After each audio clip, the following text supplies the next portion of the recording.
Salut Robert, comment tu vas? Salut Steve, bah, très bien, merci pour ton invitation. Eh ben écoute, merci à toi de passer sur ce podcast. Ça fait un petit moment que je voulais t'inviter, du coup c'est chose faite. Est-ce que tu pourrais te présenter? Ouais, donc bah, moi c'est Robert de Piquigny, je suis copywriter depuis 2000 et donc j'ai été salarié copywriter, concepteur-rédacteur hein, puisque c'était mon intitulé depuis 2000 et donc j'ai été copywriter pendant 15 ans en tant que salarié. J'ai commencé à la Blanche Porte, qui est un spécialiste de vente à distance de linge de maison. Et ensuite, j'ai travaillé pendant 12 ans chez 100% VAD, qui est une agence de marketing direct à Croix. Et puis, suite à ça, j'ai repris un cursus universitaire. J'ai repris un master en marketing et commerce électronique en 2014. Et ensuite, en 2015, j'ai décidé de lancer Red de Rédac. Incroyable, Voilà je savais pour, pas tout pour ça. mon Je, parcours. je savais que ça faisait un petit moment que tu étais un petit peu dans le game, comme on dit, mais à ce point-là, je savais pas. Avec tout le respect que je te dois, est-ce que tu serais pas le plus vieux copywriter français? Parce que depuis En 2000, activité. tu vois, ouais, t'as 23 ans d'expérience, c'est énorme. Ouais, bah après, je sais pas si je suis un dinosaure du copywriting, mais en tout cas, ce qui est clair, c'est que je suis un des seuls qui a connu le papier et qui fait les deux, si tu veux, le digital, parce que tu as des D'accord. personnes qui sont restées uniquement sur le papier, qui sont encore en activité, qui ont la quarantaine, la Ouais. cinquantaine, mais j'en connais, en tout cas pas à ma connaissance, de personnes qui ont réussi à allier les deux. Donc Ouais. voilà. Incroyable, incroyable. Et tu dis pendant 15 ans, t'étais copywriter in-house et après t'as switché sur une autre boîte aussi. Et après tu t'es dit, là il n'y avait pas de syndrome de l'imposteur, j'imagine. Après pour monter Red de Redac, t'étais carrément légitime, il n'y avait pas de problème là. Ouais, bah pour moi c'était une suite logique si tu veux. Bien Puis sûr. j'avais dans un coin de ma tête depuis l'âge de 25 ans l'envie de me lancer à mon compte, l'envie d'être à mon Ok. compte. Et donc là je me suis dit bah c'est le bon moment. En 2015, voilà, je viens de finir de reprendre des études, donc j'ai validé mon master et puis je me suis dit bah c'est le bon moment puisque là j'ai rien à perdre puisque j'ai plus de poste et donc voilà je me suis lancé. Bien sûr. Ok, trop cool, trop cool.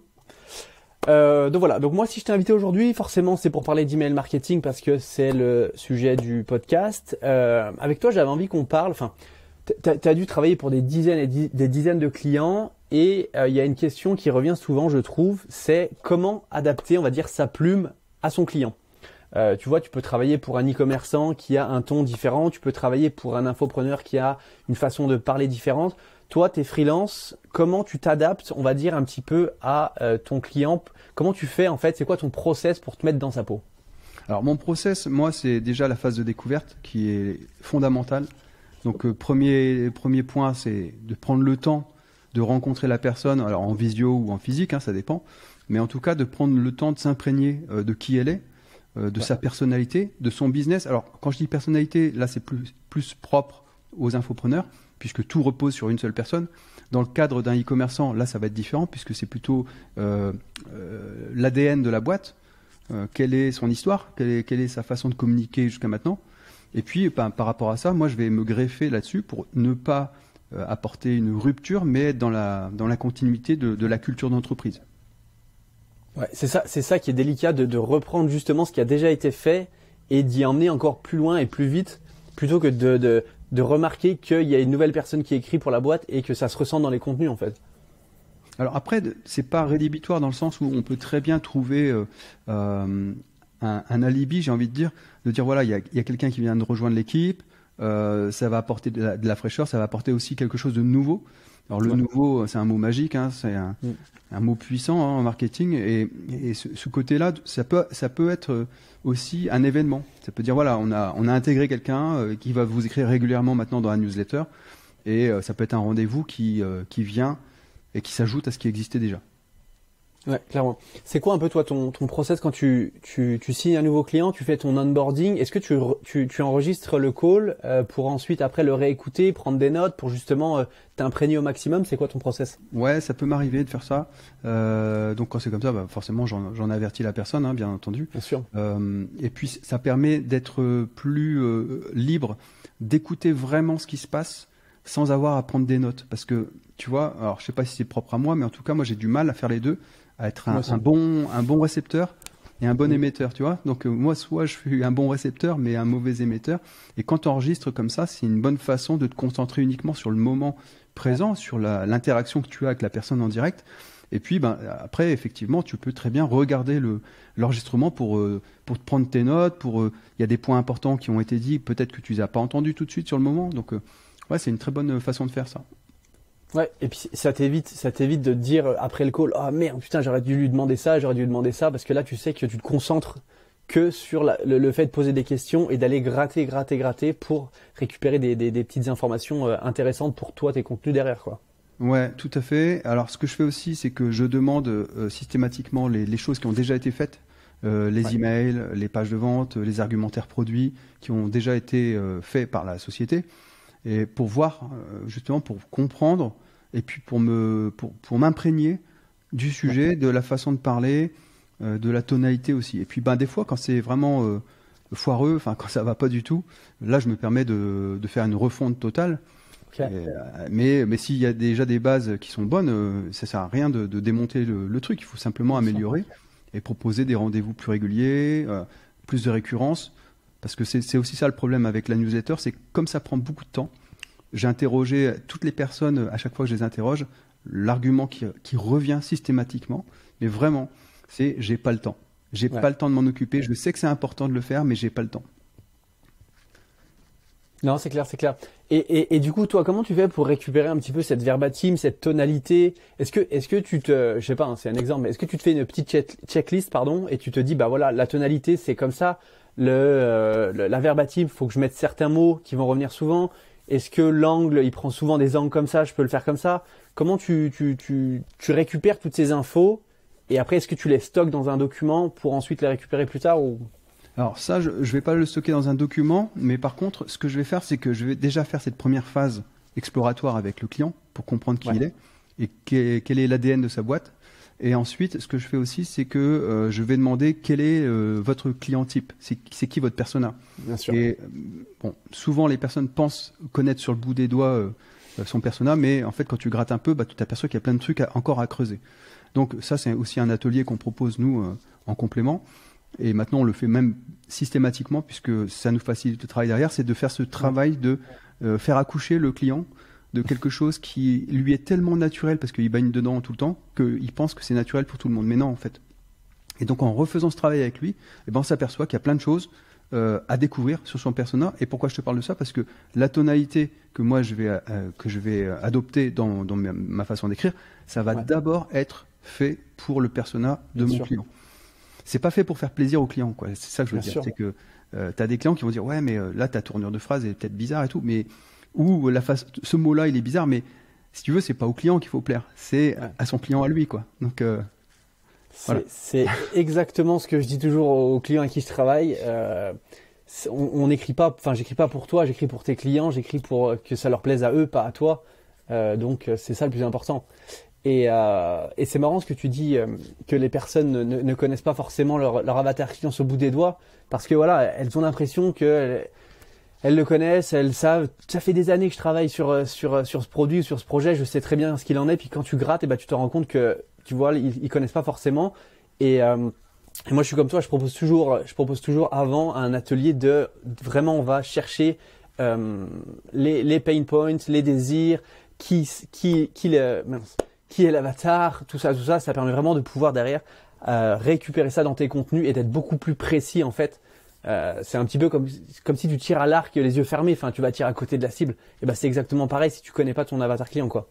Oui, tout à fait. C'est vraiment la base de départ, parce que notre métier, il est axé à 80% sur de la psychologie. Après, il y a pas que ça, mais c'est énormément de la psychologie. Et les lois fondamentales de la psychologie ne varient pas. Après l'écriture, oui, bien sûr qu'il faut être à l'aise en écriture, mais quelqu'un qui va être très littéraire, très très bon dans la rédaction, mais qui n'a pas d'appétence pour la psychologie, c'est pas la peine, quoi. Il y a une curiosité, il y a un travail d'investigation, il y a un travail même j'ai envie de dire un peu comme un inspecteur de police, tu vois, qui fait une enquête. Il y a vraiment ce travail d'enquête, d'aller chercher les infos.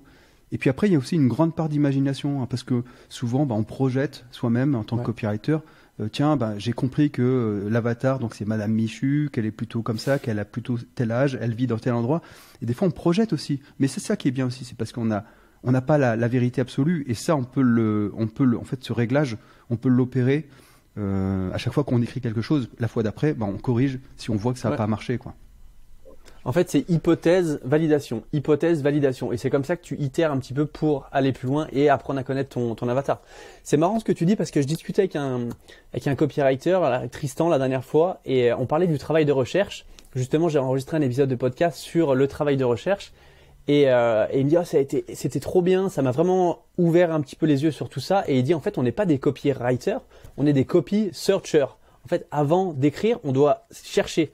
Et c'est quasiment 80% du travail pour que derrière tes 20% soient assez fluides, quoi.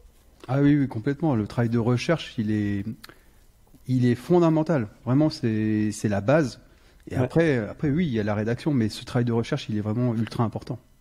Ouais, non, clairement, clairement.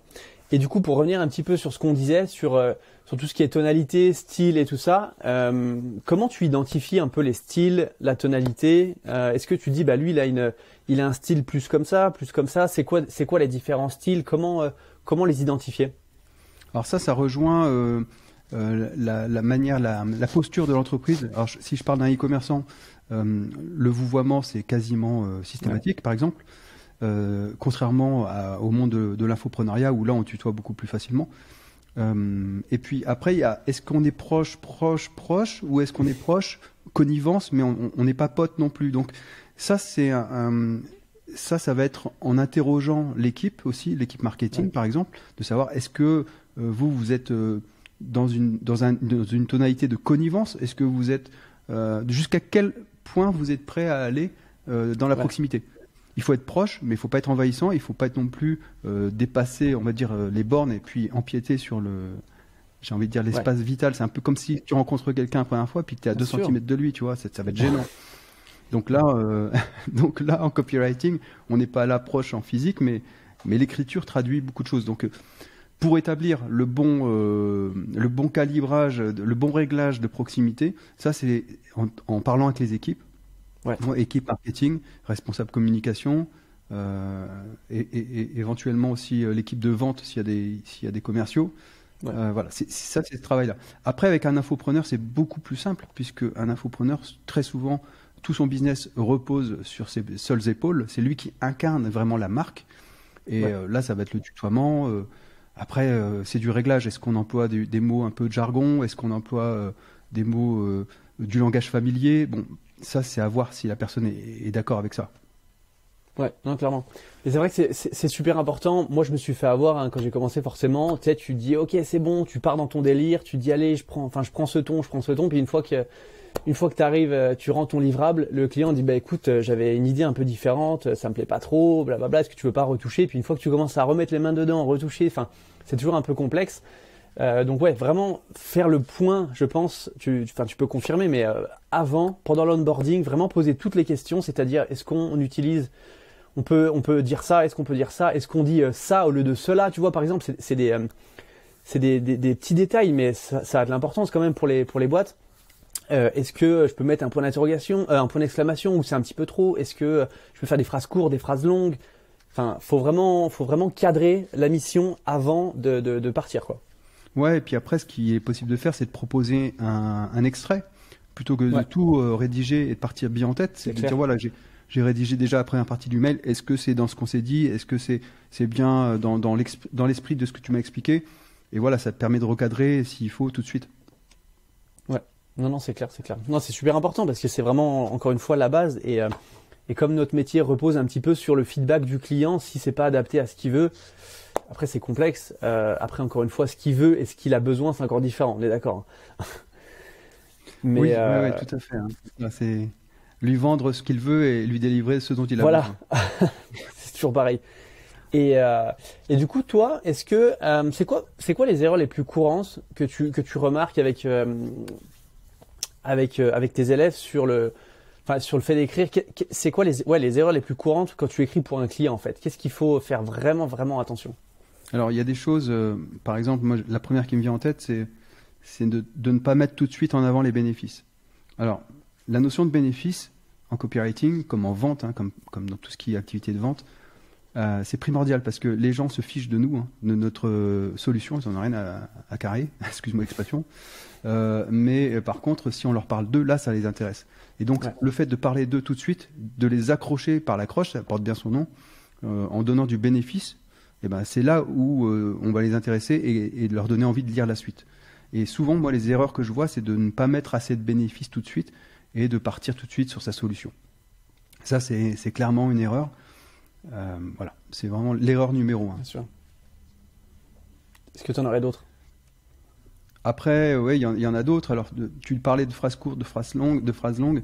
Il y a des personnes, je le disais tout à l'heure, qui sont très bonnes dans la littérature, dans l'écriture littéraire.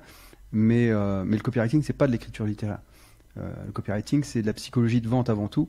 Et les phrases courtes, c'est ce qui va permettre d'avoir un langage clair et qui n'est pas interprétable. Puisque le risque, lorsqu'on s'adresse à quelqu'un à l'écrit, c'est qu'il puisse interpréter les textes qu'on a écrits.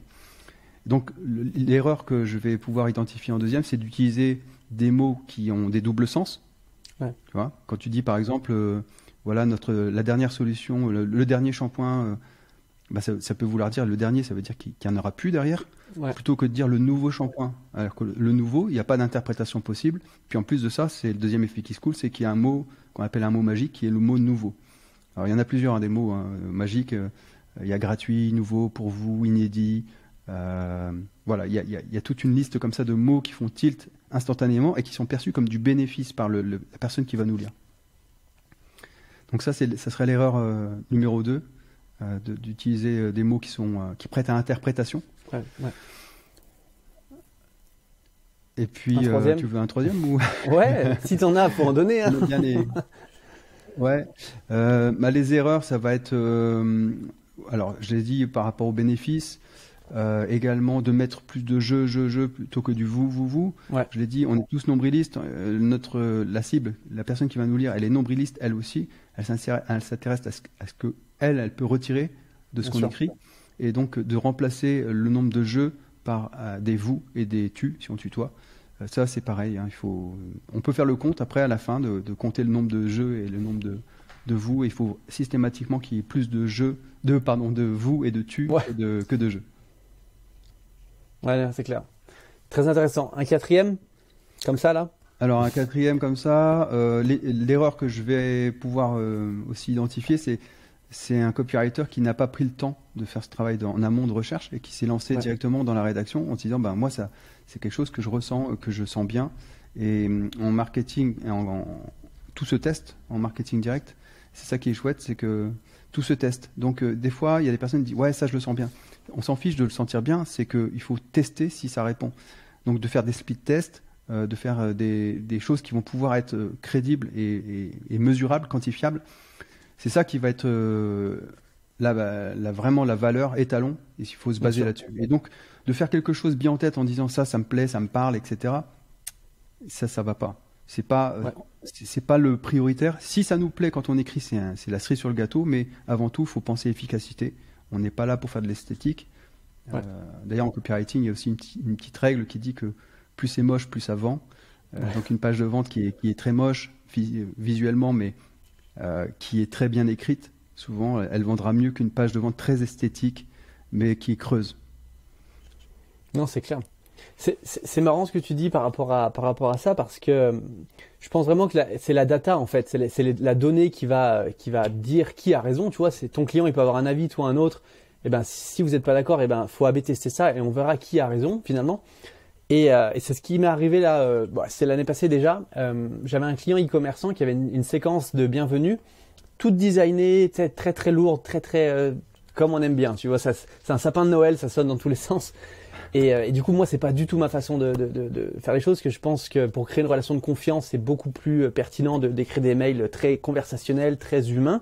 Et donc, je lui dis, écoute, moi, ma façon de faire les choses, c'est comme ça. Par contre, la tienne, elle convertit, je sais plus à combien de pourcents. Ce que je te propose, c'est qu'on fasse un A/B test.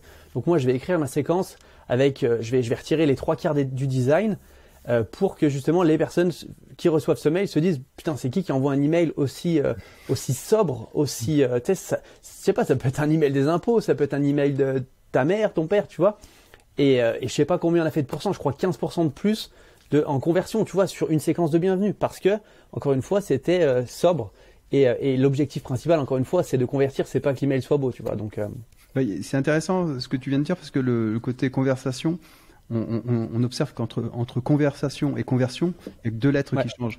Et c'est ce que je dis toujours à nos élèves, c'est que ayez une conversation comme si vous aviez une conversation avec un ami. Parce qu'un ami, c'est quelqu'un qui nous est proche. Et plus on est proche de quelqu'un, plus on lui fait confiance. Et la confiance, c'est ce qui crée la vente à la fin. Donc, tout ce qui va ressembler trop à quelque chose de marketé, quelque chose de publicitaire, les gens en ont marre. Enfin, ils sont tellement blasés de ça.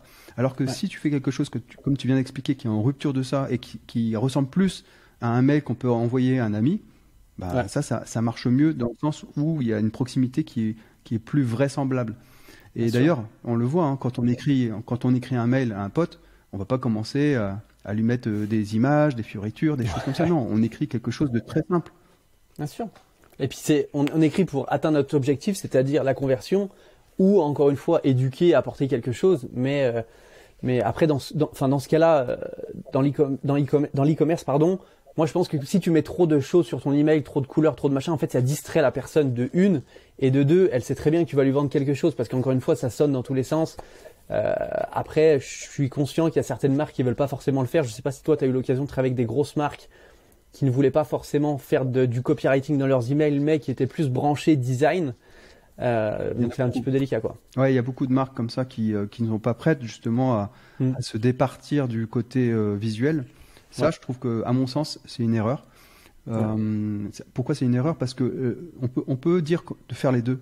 En fait, on peut très bien avoir une newsletter très brandée, très institutionnelle, avec des images et peu de texte, mais ça n'empêche pas d'avoir un email à côté qui est envoyé régulièrement aussi, dans lequel on pourrait avoir uniquement du texte et quelque chose de plus proche, j'allais dire plus intime. Mais c'est ça, quoi. Donc c'est pas, si tu veux, c'est pas antinomique d'avoir les deux.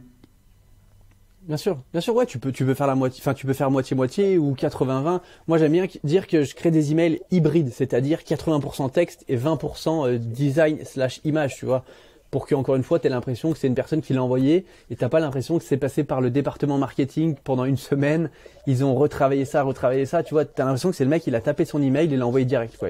Il a pas vraiment réfléchi plus longtemps que ça. Ouais, et d'ailleurs, tu sais, moi, comme je te l'ai dit tout à l'heure, je viens du papier, du print. Nous, on avait certains clients pour lesquels on rédigeait 6 pages A4 recto verso.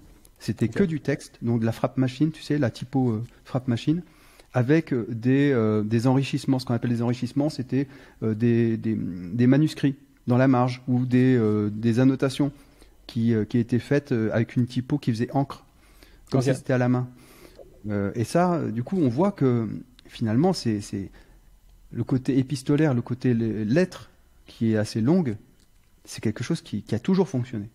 Et d'ailleurs, si je peux me permettre une petite parenthèse, dans tous les tests marketing qui ont été faits, on a toujours constaté que ce qui était long marchait plus que ce qui était court. Donc souvent, on me pose la question, ah mais t'as pas peur que ce soit trop long? Ben non, on peut être que trop chiant. Ça, c'était Gary Albert qui disait. Une page de vente ne peut pas être trop longue, elle peut être que trop chiante. Et ça rejoint ce qu'on disait, c'est si on s'adresse au problème de la personne qui nous lit, si on s'adresse à elle et à ce qu'on peut lui apporter, on sera jamais trop chiant. C'est clair. Et on sera jamais trop lent. C'est tout là l'intérêt de s'intéresser à son avatar client et de le comprendre comme il faut, quoi. Exactement, ouais. Trop bien, trop bien. Du coup, est-ce que tu pourrais nous partager 3-4 grands conseils à retenir pour adapter sa plume et être sûr de pas faire de bêtises la prochaine fois quand on écrit pour un client, qu'il soit, peu importe le secteur, et vraiment être sûr de pas faire de bêtises. Ouais. Alors juste avant, je voudrais faire un petit rappel à quel moment intervient le copywriting, parce qu'il y a des clients qui pensent qu'en faisant appel à un copywriter, nous, on va faire de la magie. En fait, on ne fait pas de la magie, les copywriters. Nous, ce qu'on fait, c'est qu'on fait un effet de levier sur quelque chose qui existe déjà. Et la première brique à avoir pour les e-commerçants, je parle des e-commerçants, mais c'est d'avoir un fichier qui soit un fichier propre, un fichier qui soit qualifié. Parce que si on n'a pas de fichier, on peut envoyer les meilleurs mails du monde, ça va pas marcher. Si on a un fichier qui est vérolé, dont les adresses ne sont pas bonnes, c'est pareil. Si on a un fichier qui est pas qualifié parce que c'est pas les bons avatars, c'est pas les bonnes personnes qui sont dans le fichier, c'est pareil. Donc le fichier, il est ultra important, il pèse à hauteur de 50% de la réussite. Nous, quand Tu dis fichier. quand je travaillais chez Blanche Porte, il y avait un Ouais, Excuse-moi, je te coupe. Tu vas-y. dis fichier, c'est liste email, hein, c'est ça? C'est ça. Liste Ah, ok. email. Ouais. Là, je te parle fichier parce que c'est la base de données Ouais. client ou prospect. Et Ouais. si on n'a pas une base de données qui est propre, on peut faire ce qu'on veut derrière, ça fera rien du tout. Bien sûr. Moi, quand je travaillais chez Blanche Porte, il y avait un département entier qui était dédié à l'étude des fichiers. Donc, c'est pour te dire que c'est une importance vraiment super importante. Ouais. Deuxième point, c'est les 25% suivants, c'est la qualité de l'offre. Est-ce que tu as un produit ou un service qui est vraiment top? Est-ce que tu proposes ça de façon irrésistible? Donc ça, c'est ultra important. Et dernier étage, j'appelle ça la fusée, hein, les 3 étages de la fusée. Le dernier étage, c'est le copywriting. Quand tu as ces 2 premiers étages, que sont la base de données qui est propre et qualifiée, l'offre qui est irrésistible, si possible, eh ben, le dernier étage, c'est le copywriting. Et c'est ça qui va faire un effet de levier sur tout le reste. Mais si on n'a pas les 2 premiers étages, ça sert à rien de faire du copywriting. Ouais. Donc ça, c'était Non, la petite parenthèse avant de répondre à ta question. Vas-y. Ouais. Non, c'est super intéressant. T'as raison. C'est encore une fois, on n'est pas des magiciens et on n'emmène pas un business de 0 à 1. On l'emmène de 1 à 10, en fait. C'est nous, on intervient dans un deuxième temps, quoi. Ouais, exactement. Exactement. D'où l'idée, et là, c'est plutôt pour les copywriters que je parle, mais de bien sélectionner aussi les personnes avec qui vous allez travailler. Parce que si dans votre entretien de découverte, vous vous apercevez que la personne, elle a rien posé, elle n'a pas de briques en place, ça peut être un choix aussi de l'accompagner, hein, mais à ce moment-là, ça sera plus de la stratégie marketing et ce ne sera pas uniquement du copywriting. Donc, soit vous vous sentez capé pour accompagner la personne à faire aussi sa stratégie complète, soit vous dites, bah, moi, c'est le copywriting uniquement qui m'intéresse, et à ce moment-là, adressez-vous déjà à des personnes qui ont les 2 premiers étages de la fusée en place.